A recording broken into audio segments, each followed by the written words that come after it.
My daughter Zoe stopped eating at her grandmother's house on a Tuesday in October, and I almost missed how serious it was because 6-year-olds go through picky phases the way seasons change, sudden, stubborn, usually gone within a few weeks. "I'm not hungry," she said that evening, pushing away a plate of the same macaroni she used to beg for seconds of, her small face set in an expression far too controlled for a child her age.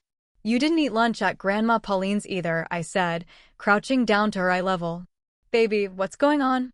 Zoe was quiet for a long moment, twisting the hem of her shirt between her fingers, and when she finally spoke, her voice was so small and so certain that something cold moved through me before my mind had even fully processed the words. "She puts things in the food," Zoe said. "I don't want to eat there anymore." "Who puts things in the food, sweetheart?" "Grandma," Zoe said. "In the applesauce." "She thinks I don't see, but I see." I told myself, in that moment, everything a reasonable mother tells herself, that Zoe might be describing something entirely innocent, cinnamon or a vitamin gummy dissolved into her snack. Some small addition a grandmother makes without thinking to explain it to a child suspicious of anything new on her plate. I asked gentle follow-up questions. I got only fragments in return, the disjointed, half-formed testimony of a 6-year-old who understood something was wrong without having the vocabulary to explain exactly what. But Zoe had also, over the last month, been unusually drowsy on the evenings she came home from her grandmother's, sleeping through dinner some nights entirely. Her teacher mentioning twice now that she seemed unusually sluggish and unfocused on the days following her regular Tuesday and Thursday visits. I'd chalked it up to a growth spurt, to the time change, to a dozen small, reasonable explanations that suddenly, standing in my kitchen watching my daughter refuse food out of what looked increasingly like real fear, didn't feel reasonable at all anymore. That night, once Zoe was finally asleep, I ordered a small wireless camera online, the kind marketed for elderly relatives living alone, the kind you can hide in plain sight among spice jars and never think twice about. I told myself I was doing it for peace of mind. I had no idea I was about to watch something that would end with me on the phone with the police before the footage even finished playing. To understand why I hesitated as long as I did before installing that camera, you have to understand who my mother-in-law actually was to the rest of the world. Pauline had spent 31 years as a labor and delivery nurse before retiring, respected enough in her field that a wing of the hospital's maternity ward still had a plaque with her name on it, honoring decades of service. She was the kind of grandmother other mothers envied, competent, unshakable in a crisis, the woman everyone in the family called first whenever a child ran a fever or a scraped knee needed more than a bandage. My husband, Derek, adored her, and I understood why. She'd raised him and his 2 younger siblings largely alone after their father passed when Derek was 12, working double shifts and somehow still making every school function, every birthday, every ordinary Tuesday feel handled. Derek talked about his childhood with a specific, uncomplicated fondness that made it easy, even natural, to trust her instincts when she offered to watch Zoe twice a week after I went back to work. There had been small things over the years, moments I'd noted and then set aside without much thought. Pauline had strong opinions about discipline, about children needing to be settled rather than wound up, phrases that always struck me as slightly old-fashioned rather than alarming. She was controlling about her kitchen in a way I'd attributed to decades of running a tight, orderly household. She sometimes seemed almost too calm during the chaotic stretches of parenting toddlers, unbothered in a way I used to admire before it started, quietly, to unsettle me. I never once, before that October evening, considered that her calm might be manufactured rather than natural. Derek's siblings had their own complicated relationships with their mother, threads I'd noticed, but never pulled it directly. His sisters guarded silence whenever childhood came up. His younger brother's odd habit of avoiding their mother's cooking entirely as an adult, always politely declining anything she offered at family gatherings with an excuse so practiced it had stopped sounding like an excuse at all. I had no idea, installing that small camera among the spice jars on Pauline's kitchen shelf, that I was about to uncover something that stretched back much further than my own daughter's 6 years of life. Are you enjoying the story? Let me know in the comments where you're watching from. If you're enjoying it so far, Make sure to subscribe so you don't miss what happens next. Because believe me, this story is only getting started. Now, let's get back into it. The first week of footage showed nothing but the ordinary rhythm of a grandmother's kitchen, Pauline making lunch, humming along to gospel music from an old radio on the counter, Zoe coloring at the table while snacks were prepared. I almost took the camera down after that first week, embarrassed by my own paranoia, telling myself Zoe's comment had simply been the strange, half-formed logic of a 6-year-old's imagination. The second week told a different story.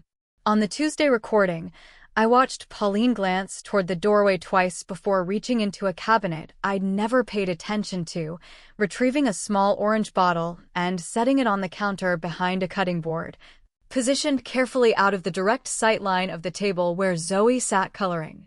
I watched her open the bottle, tap something small into her palm, and crush it methodically against the counter with the flat of a spoon, folding the resulting powder into a bowl of applesauce with the same practiced, unhurried motion of someone who had done this exact task many times before.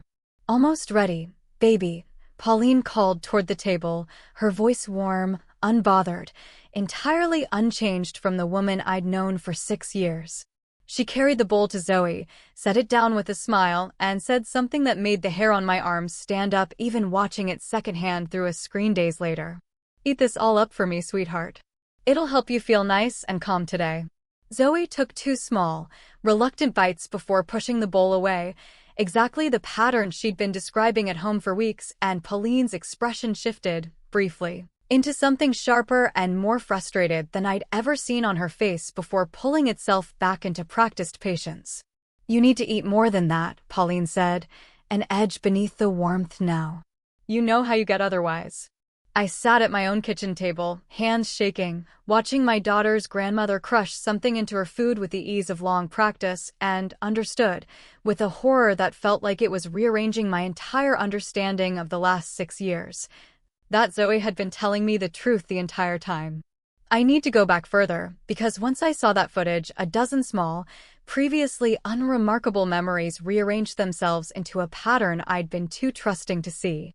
Zoe's drowsiness after visits with her grandmother had started, I now realized, almost 8 months earlier, not the recent month I'd initially assumed.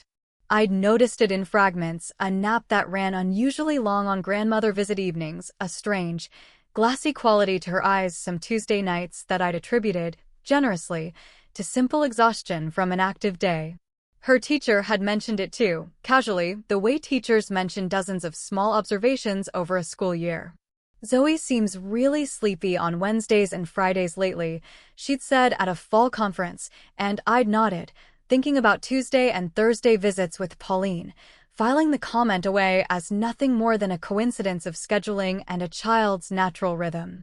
I thought, too, about Derek's sister, Camille, and the guarded way she always changed the subject whenever childhood came up too specifically. I'd never pushed, assuming it was simply grief around losing their father young, complicated family history that wasn't mine to excavate. I called her that same night, footage still replaying behind my eyes, and asked her directly, for the first time in 6 years of knowing her, whether anything had ever felt strange to her about their mother and food. Camille went quiet on the phone for a long moment. "Why are you asking me this?" she finally said, her voice carrying a wariness that told me, immediately, I'd finally asked the right question after years of dancing around it. "Because I just watched a video of your mother crushing something into my daughter's applesauce," I said, and telling her it would help her feel calm.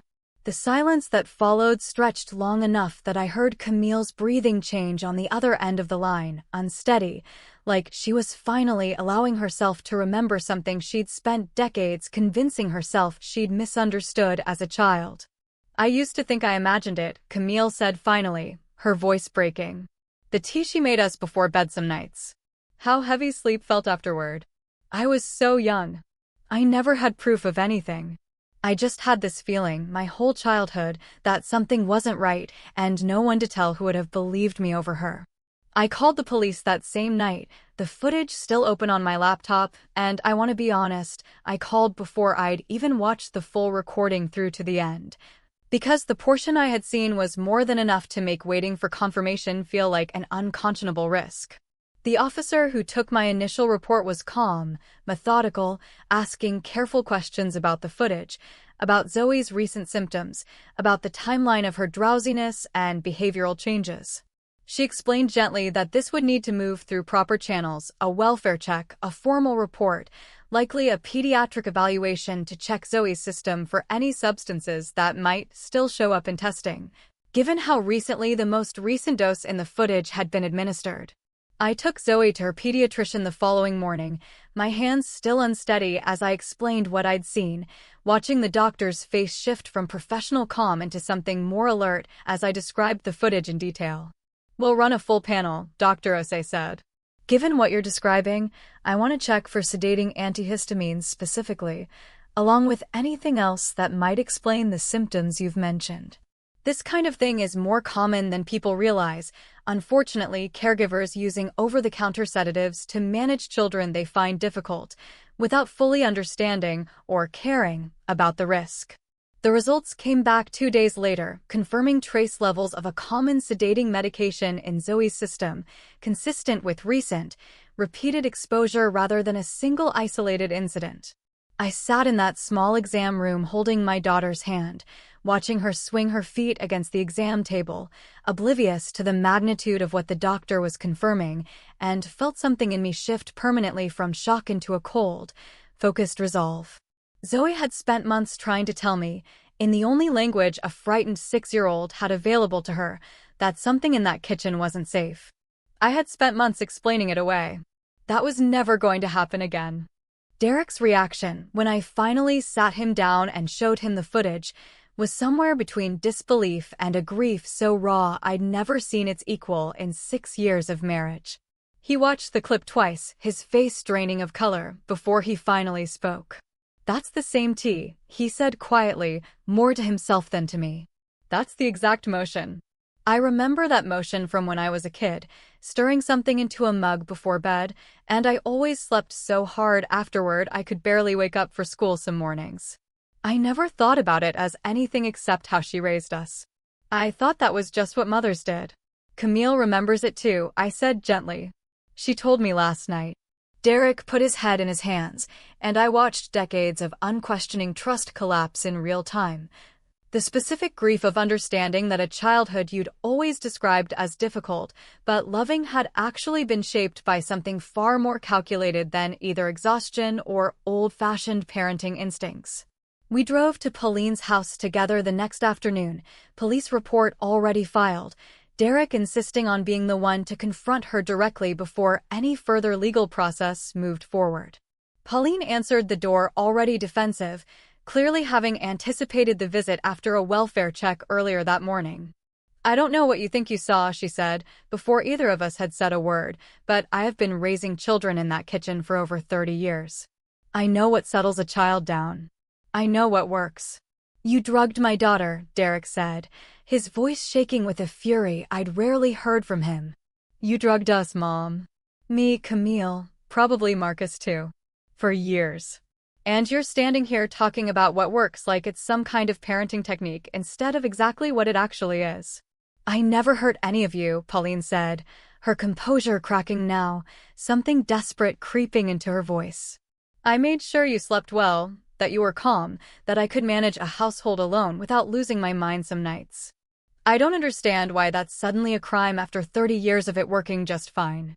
The word working hung in the air between us, and I understood, standing there, that Pauline had never once, in 3 decades, considered what she'd done anything other than a private, practical solution to an inconvenience. The investigation moved faster than I expected, partly because of the footage itself, undeniable and specific, and partly because once Camille came forward with her own account, a third sibling, Marcus, finally broke his decades of careful silence too. Marcus called me directly, 2 days after Derek's confrontation with their mother, his voice steady, but clearly costing him considerable effort to keep that way. "I need you to know something," he said. "I stopped eating anything my mother made for me by the time I was 14. I never told anyone why, not even Derek or Camille, because I didn't have proof, and because some part of me was terrified nobody would believe a teenage boy accusing his own mother of something like this. I just started making excuses. Fast food on the way over. Already eaten. Not hungry. I got very good at avoiding it without ever having to explain why. I sat with that confession, understanding now the full, generational shape of what Zoe's simple, 6-year-old sentence had finally cracked open. 3 children, spanning decades, had each independently developed their own private survival strategies around a pattern none of them had the language or evidence to name until now. The police investigation, paired with the pediatric toxicology results and the footage itself, moved Pauline's case into formal charges within 2 weeks, child endangerment, among other counts the detective explained carefully, walking us through a process none of us had ever imagined needing to understand. Pauline's response to the mounting evidence never shifted into genuine remorse, not in any of the conversations that followed. She maintained, even through a formal interview with investigators, that she had been managing difficult children the only way she knew how, that decades of nursing experience had taught her which over-the-counter remedies worked and which didn't, and that no real harm had ever come from any of it. No harm, Camille repeated to me later, her voice hollow, as if 3 children spending their entire childhoods afraid of their own mother's kitchen doesn't count as harm. As if I still, at 36 years old, can't fully trust food someone else has prepared for me without checking it twice. The broader family reckoning that followed was its own kind of unraveling, relatives on both sides processing a truth that reorganized decades of memories none of them had previously questioned. An aunt on Derek's side, hearing about the investigation through the family grapevine, called to share her own long-buried memory, a summer, decades earlier, when her own children had stayed with Pauline for 2 weeks and come home unusually subdued, sleeping far longer than normal, a detail she'd noted at the time and then let fade into the unremarkable static of ordinary childhood. I always wondered, she admitted. But she was Pauline. Everyone trusted her completely. I told myself I was being paranoid. That sentence, repeated in slightly different forms by nearly every relative who came forward in the weeks that followed, became its own quiet, devastating theme, an entire extended family's collective, reasonable trust in a woman whose professional competence and decades of visible reliability had made genuine harm nearly unthinkable, right up until undeniable footage made it impossible to keep explaining away. Pauline's nursing license, long since inactive in retirement, still came under review once the state board was notified, a formal record now attached permanently to a reputation built over 31 years of otherwise respected service. Derek struggled hardest with the weight of all of it, grieving not just his own rewritten childhood, but the version of his mother he'd carried, uncomplicated and loving, for 38 years. He started therapy within the month, working through what it meant to hold both truths at once, that his mother had genuinely shown up for countless ordinary moments of his life, and that she had also, repeatedly, chosen her own convenience over his safety in a way he was only now finding language for. Zoe, mercifully, recovered fully and quickly once the exposure stopped, her energy and appetite returning within weeks, though we spent months afterward working carefully with a child therapist to help her process what she'd experienced and, more importantly, to help her understand that speaking up, even when adults didn't immediately believe her, had ultimately kept her safe. "You listened," she told me one evening, months later, with the simple, devastating clarity children sometimes offer. "Even though it took you a while, you still listened." The legal process took the better part of a year to fully resolve, ending in a plea agreement that included supervised visitation restrictions and a formal record that would follow Pauline for the rest of her life, a consequence that felt, to all of us, both entirely appropriate and somehow insufficient against the scope of what 3 decades of unquestioned trust had actually cost. Derek and I made the difficult decision, together, that Pauline would have no unsupervised contact with Zoe going forward, a boundary that cost Derek considerable grief given how central his mother had once been to his understanding of family. He visits her occasionally now, carefully, always with clear boundaries in place, working through a complicated grief that I don't think will ever fully resolve into something simple. I think about that October evening often, Zoe pushing away her macaroni, her small, certain voice telling me something I almost dismissed as an ordinary phase of childhood pickiness. I think about how close I came to simply waiting it out, trusting that time and patience would resolve whatever was bothering her, the way most ordinary parenting concerns eventually do. What I carry now, more than anger at Pauline, more than grief for Derek's rewritten childhood, is a fierce, permanent commitment to believing my daughter immediately and completely, even when what she's describing sounds implausible. Even when the person she's describing has 30 years of trusted reputation standing between her small voice and the truth. Zoe still occasionally mentions that period of her life, usually in small, unprompted moments, noticing a spice jar that looks similar to the ones on her grandmother's shelf, asking, sometimes, whether it's really safe to eat something new. I answer her honestly every time, careful never to dismiss the question, however small, understanding now exactly what it costs a child to speak up about something wrong and watch the adults around her hesitate before believing it. It's been 2 years now since I installed that small camera among the spice jars, telling myself I was probably being paranoid, that Zoe's fear was probably nothing more than an ordinary 6-year-old's confused imagination. Zoe is 8 now, thriving, eating without hesitation at every table she sits down to accept, still, the one that once frightened her enough to find the words to warn me. She's in a wonderful place developmentally, her therapist tells us, resilient in the particular way children often are when the adults around them finally, fully believe them and act decisively on that belief.